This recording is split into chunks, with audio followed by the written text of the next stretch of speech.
हा बघा 1 ते 100 मध्ये आपल्याला शून्य किती वेळा येते, 1 किती वेळा येते हे मोजायचंय.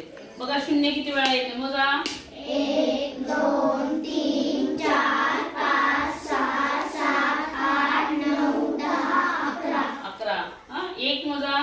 1 2 3 4 5 6 7 8 9 10 11 12 13 14 15 16 17 18 19 20 21 किती वेळा येते.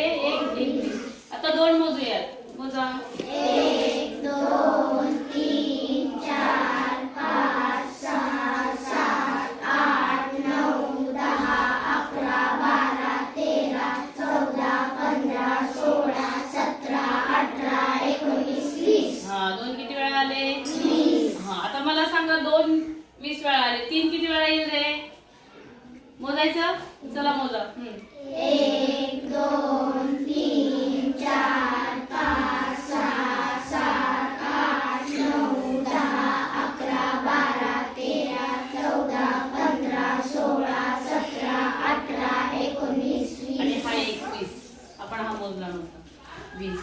मग आता 2 आणि 3 जर 20 वेळा येते तर बाकीचे अंक सुद्धा किती वेळा येतात. 20 वेळा. 4 किती वेळा येईल. 20. 5 20. 6 20. 7 20. 8 20. आणि 9 सुद्धा 20. 20च. कळले तुम्हाला 1 ते 100 मध्ये 0 ते 9 किती अंक येतात ते. छान घ्या लिहून.